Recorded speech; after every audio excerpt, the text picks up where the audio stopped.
Summer 2003. The rugby season is over. It's time to enjoy the sunshine and take a break before getting ready for the next campaign. But it's also a time for Warriors and Gladiators to look back on battles lost and won, and to honour the heroes of the past season. In the summertime, when the weather is high, you can stretch right up and touch the sky. Ladies and gentlemen, shut up a second. Ladies and gentlemen, I'd like to welcome you all to the 6th annual Warriors presentation evening. Croeso cynnes I chi gyd. Our captain for the last year, John Orwell, is going to say a couple of words first. Right. Ladies and gentlemen, I'd like to thank all the players and supporters for their time and help over the last year. We've had a very good season, and we are now looking forward to the next one, which we hope will be even better. There were a couple of landmark occasions. We held a seven-a-side about this time last year.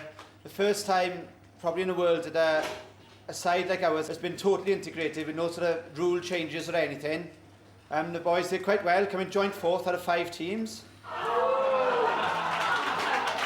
It's a very credible performance, especially as we had a lot of injuries early on. There was a couple of awards we couldn't give out. There was the Lost in Llanelli Map Reading Award to Dai Ed, who got lost between his house and the town hall. There was One of the top awards turns out to be a close-run thing, but a victor must be declared. The next award is the Players' Player, which is voted for by the players themselves.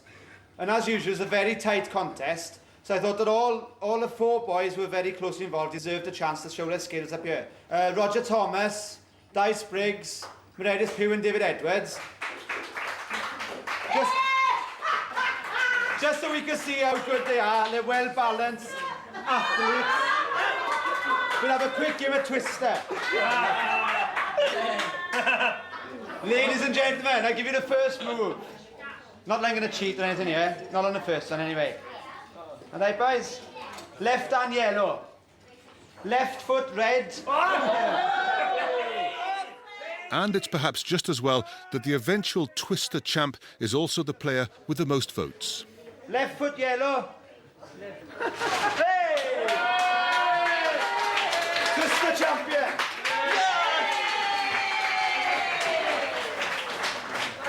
As I said, it was very close. There's a single vote between them. I had to make Alan vote, and he voted for Roger. So Roger, Players' Player of the Year. And over the Lougher Bridge, the Gladiators too are bestowing honours. All the regular players get an award. Right, we're going to kick on now and just present these shields to the boys, right? So let's get on. Adrian. That's for you, boy. Christian. Hey. Mike, not you. Well done, Mike. Good boy, you played well this year, boy. Well done. Okay, thanks. Stuart Jones, one of the club organisers and coaches, knows it's an important part of the players' year. We always look forward to it. Obviously, we're honouring the people who play for the Gladiators. The people with disabilities get a great deal out of it. I know for a fact that quite a number of them really do appreciate that they get a medal for what they put into it for the season. They display it at home with a lot of pride. Swansea Gladiators started playing their first fixtures a decade ago. And it's always a sad moment when one of the originals decides it's time to hang up the boots. Unfortunately, he's got arthritis in his feet and ankles, so it's been decided that he can't train or play anymore. It is a shame, unfortunately, because I know how much enjoyment Tim gets out of playing for the Gladiators. Fortunately, he will be coming along, he'll become a supporter, so he can still enjoy the actual social aspects of it. He's a great guy to come on a tour, and I can personally say that he has become a close friend to myself, and I think we can all say that he's been a great player and a great servant. Anyway, I'd like to call up Tim for this award. Tim's always been quite a confident individual anyway, but yes, you can definitely see it. The very nature of the social side, I think, is almost stronger than the game itself. He can walk in a clubhouse, people relate to Tim now, which is probably something these people have never done before. Tim himself just shines in a crowd. He gets involved with them, he will talk to anybody. He's got the added advantage, because he's in the front three, it's almost like they've got their own club, you know, props, hookers. And they just call him over, they buy him drinks, they talk to him, they really get involved. If I had the guts, I would try and play in the front three just to see what that feels like, because it doesn't happen anywhere else, I don't think, on the field as such.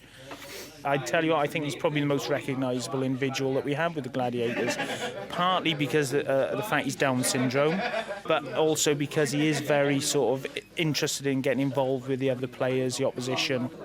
Times Winged Chariot may have caught up with one of the first Gladiators, but another is still going strong. James West is at the ceremony with his dad, John, and it's a proud moment for Dad when his son goes up for his 10th Players' Medal. Oh, fantastic. It really was something for him. They train hard, they play hard. To see them get some recognition for it is really good, because they don't get much else in life. So we're quite happy, very happy. James, are you proud of your medals? Yeah. I got them in the cup and showing them on display. When James started playing, how did you feel about that? Quite happy, very happy. He's always been quite athletic and enjoyed sports, watching them. And the chance to play with a fully organised outfit like these and proper team and training periods and everything, he really enjoyed it. We were very happy. Often people in James's position have quite solitary lives, and because of the Gladiators, both their social life as well as the sports side of it, he's come out a lot more and mixed with all the lads and been on trips to Scotland and Ireland, and he's come out a lot as well. I'm very pleased about that. Did you ever think James would get a chance to play rugby? Before, no hope. At birth, he'd had damage at birth. When he was in school, either special school or ordinary school, they more or less just shunted a bit to one side, left to kick a ball around by themselves in a corner of the field, while the rest of the people who didn't have disabilities carried on doing their proper training. James, did you always want to play rugby? Yeah. Well, Tim's retired this year. Are you thinking of retiring now? Is your rugby career going to come to an end? No, I go and stick to rugby all season now. Going to train hard for next season? Yeah. It's a good day, but despite the sunshine, a small cloud hovers on the Gladiators' horizon. Unfortunately, the training facilities that we've been using over the last 5 years, more of a stadium, which is owned by Swansea City Council. And fortunately, we turned up on Tuesday and it was locked up. We couldn't actually use the facility anymore. There was no prior warning as such. We were aware that it might happen. It's all based on the fact that Swansea City Council wished to build a new stadium for Swansea Whites and the football team. That has finally gone ahead, which causes, like you say, a problem. So hopefully we can resolve this issue for next season. The Warriors have no such worries. As they get ready for their new season, they're back at their regular training ground. We're just coming down the back end of Stratty now, alongside the main pitch. We're just going over to the spare change rooms, the under-21 change rooms. The Scarlet squad are out there training on the main field, so we're going to be on one of the side fields today now. Is this your usual training ground? Yes, we're very lucky we got use of facilities here at Stratty. It's actually been very kind. We've been training here now for about 4 years. We don't train on the main pitch, it's always the side pitch, but obviously the grounds are always in top-notch condition. The change rooms, there's always plenty of room and stuff. Of course, it's a buzz to train alongside the Llanelli Scarlets and at Stratty. Then it's nice for the boys to sort of walk past and see the sort of drills they're doing and then do similar things themselves and sort of feel a bit of a part of it. It's nice, some of the players sort of usually say hello and stuff, which is always nice for the boys to sort of get a bit of recognition and stuff. So yeah, it helps the atmosphere of training and gets us ready to go.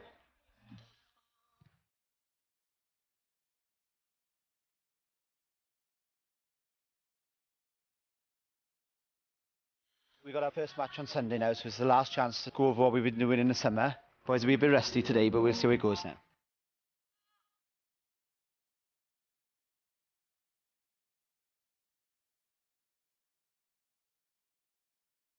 Summer fades, a new season kicks off. The usual hopes, the usual dreams. And at Swansea College, a new batch of potential players get their first taste of the game. Right, so listen to Barry. He's going to give you all a ball. Anyone who doesn't listen will be going out.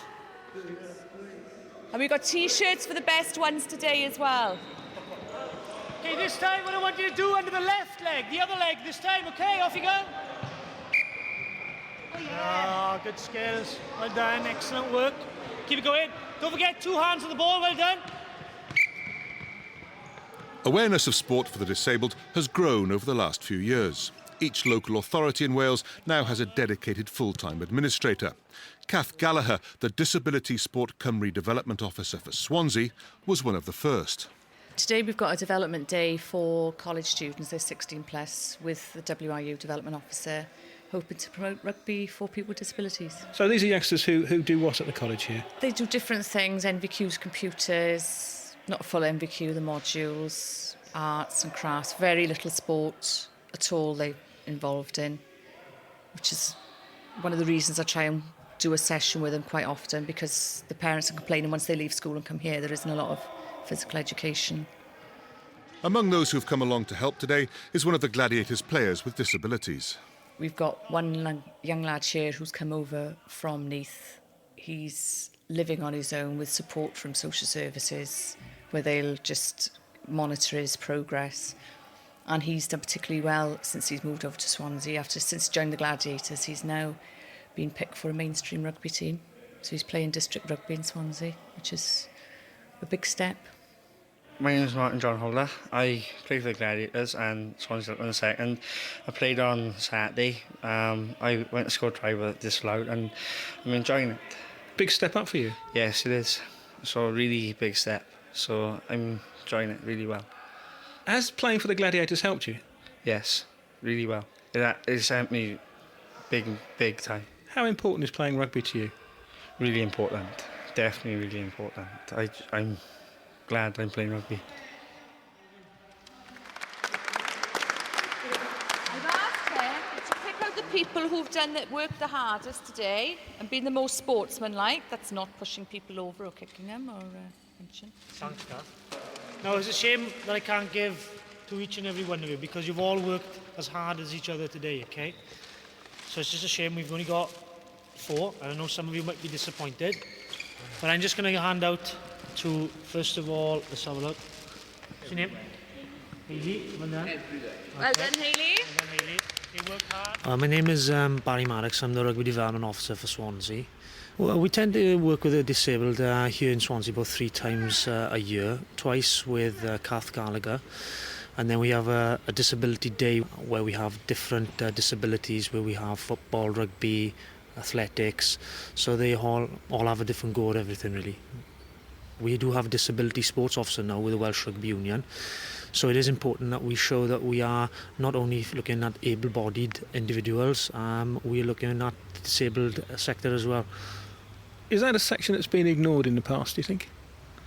I think it probably was, but I think it was a quantity of unknown, really. I think it was probably people unsure of what to actually do with them, a bit frightened of the unknown as such. I think that they get more opportunities probably now than they have had in the past. And at the heart of developing even more opportunities is the Federation of Disability Sport Wales. They cover an extensive range of sports, and its director John Morgan says they're firmly committed to sport at grassroots level and more. We're going to help anybody who wants to take part in sport. I think we need to recognise that the vast majority of people who are going to enjoy their sport will be very much based within the community. And the whole issue of, taking part in sport and recreation for fun is as true for a disabled person as it is for a non-disabled person. Obviously, the business gets a wee bit more serious when we get to the other end of the spectrum, where we're working with elite performers. And that is really where we're beginning to look at new performance models to ensure that those athletes can achieve their fullest potential in their given sport. We have elite athletes who are representing Wales in UK championships, European championships. At the last Sydney Paralympics, we had 18 athletes who took 26 medals, which represented 22% of the overall GB medal take for those Paralympics. Wales is moving forward at a huge rate of knots, and we're getting tremendous support from the Sports Council for Wales and the Welsh Assembly Government in order for us to achieve these objectives and new ideas, taking things forward.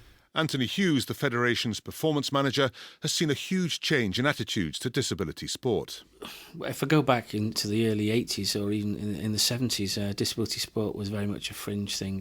Things took place mainly out of spinal injury units or specialised schools, collective pockets, maybe adult training centres, etc., but on a very low-key, low impact and not very well publicised basis.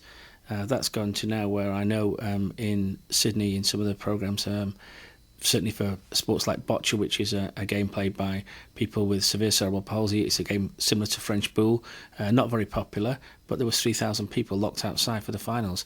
In the wheelchair basketball, you couldn't get a ticket for 3 days before. It was complete sold out. In the stadium, if you weren't there 3 hours before the first event started, you wouldn't get in, and that was 80,000 capacity. In swimming, even though I had a media pass and I had a ticket, I still had to queue for 2 hours to get into the swimming pool, and 15 to 17,000 sellout. So it's getting away from poor guy with a disability tries to do this, and bless him, isn't he doing well? And also it will create role models that children with a disability can link to and actually aspire to be in the future. And it's really sending out the message that people can achieve within sport.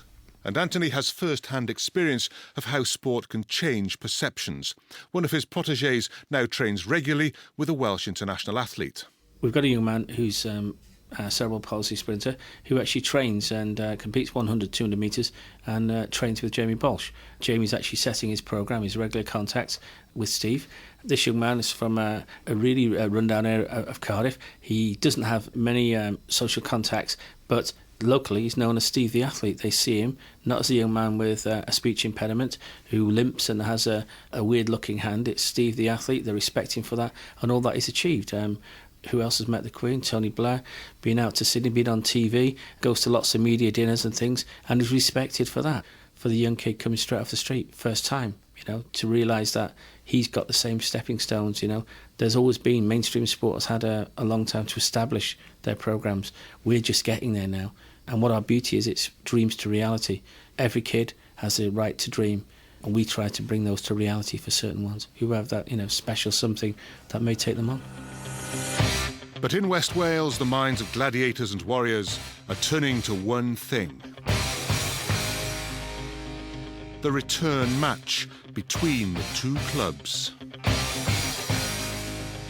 When they met earlier in the year, the delighted Gladiators ended a 4-game losing streak against their biggest rivals, a victory which delighted them and plunged the Warriors into gloom.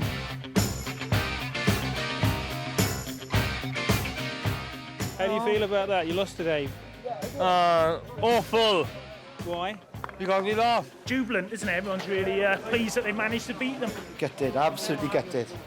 Temper's got a bit frayed out there. I think all the boys are going to celebrate our victory because it's a hard-earned victory against a quality side. But the return will be at Stradey, and the Warriors have never lost to the Gladiators there. Neil Williams, another founder member of the Gladiators, knew how strong the rivalry would be, even in those early days. Even though it's mixed ability supported rugby, and we try to bear in mind that some of our players have a learning disability and some have physical disabilities, in the end of the day, the rivalry wins through when you've got a fixture between Llanelli and Swansea, or whatever it is. If it was dominoes, it would be a tremendous rivalry. One team wearing a red jersey, one team wearing a white jersey. We used to go at it hammer and tongs. OK, 1 minute then, lads. Just a bit of a presentation to make here. Going back to the Swansea Uplands game we are, it was a cracking game.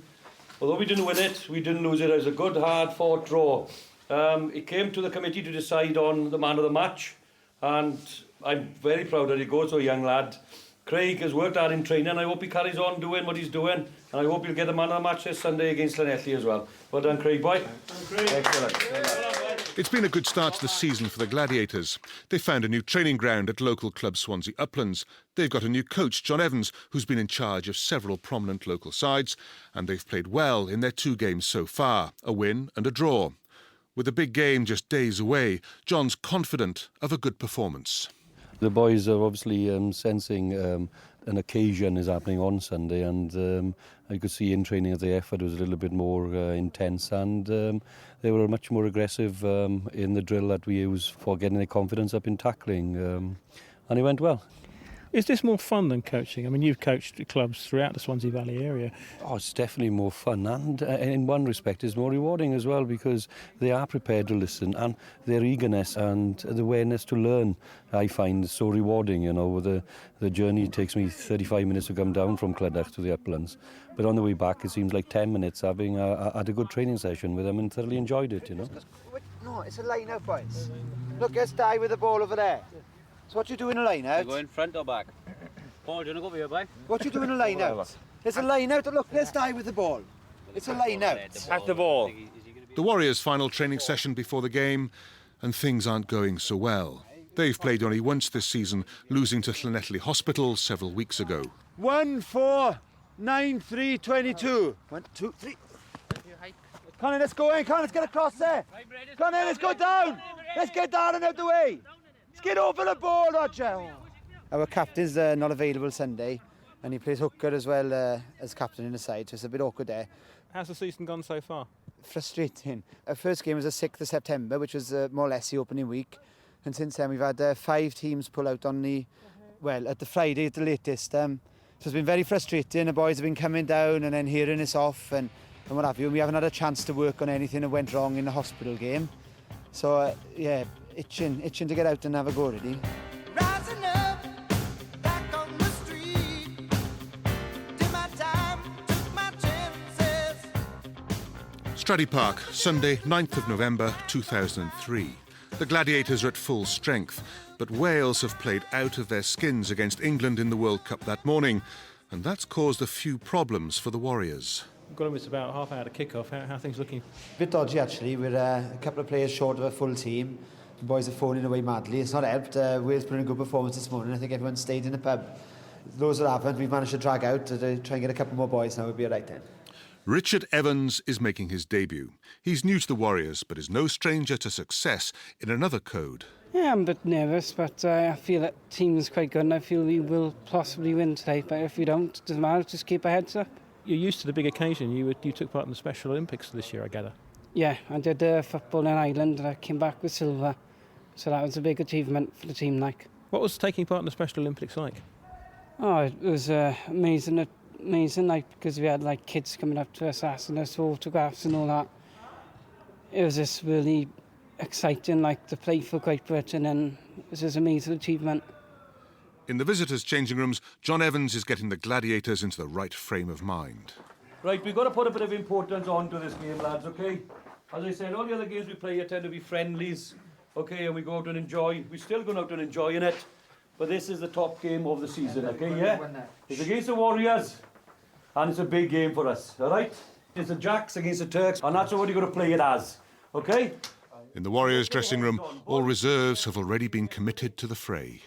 Right, team to start, right? There's the cavalry's on the way, okay? So we should, if we can hold out till the cavalry comes, we'll be all right. All right, ref, if our captain wins the toss, we'd like to play downhill first. Okay, is that what he's told you already? Good thinking. Good tackling, and like things like that. Let's get on with it.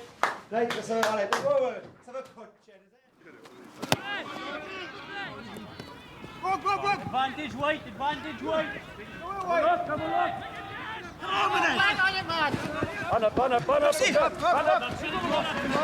Right. It is this, over ball. Hold it, man. Whoa. Go on, man. Up to the post. And although a small contingent of cavalry does turn up at half-time to reinforce the beleaguered Warriors, it's a bit too late. 24-0 down. It's just too steep a hill to climb. Come on, Warriors, that's it. Come on, man, get up there. Come on. Get in. Final score, Warriors 5, Gladiators 41.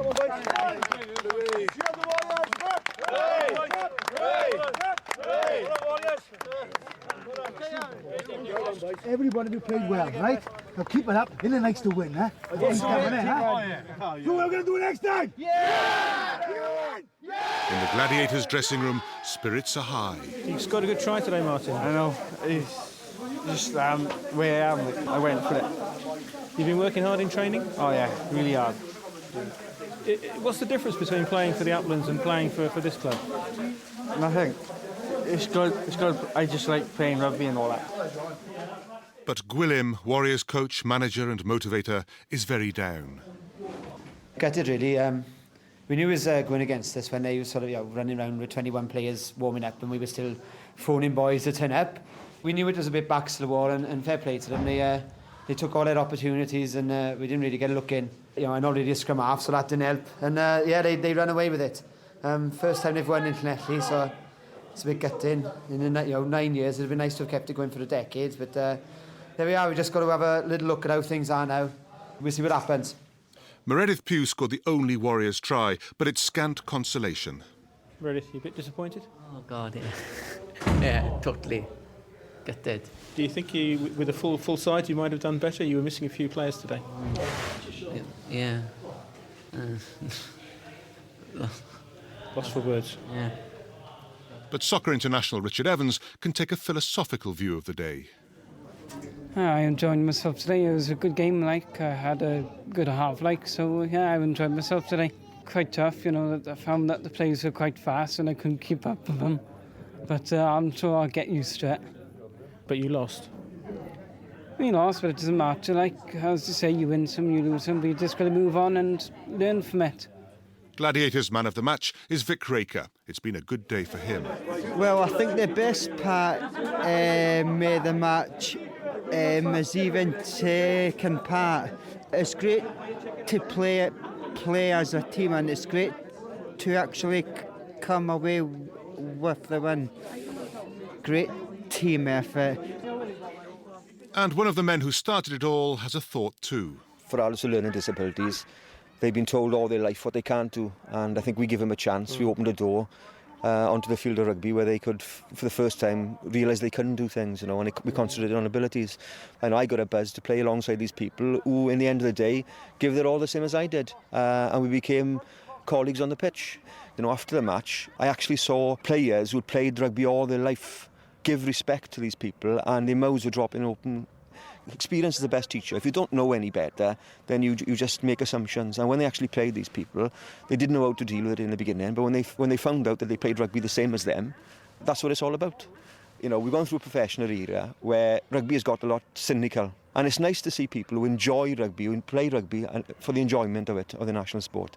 Whatever the level, whatever the age, my old days or the new professional age, there have always been certain home truths, like rugby is a great leveller. Even the best can be brought down. What the Gladiators and Warriors have shown is that rugby can also be a great elevator. Rugby can raise the soul. And on the way up, labels such as disabled and non-disabled simply vanish.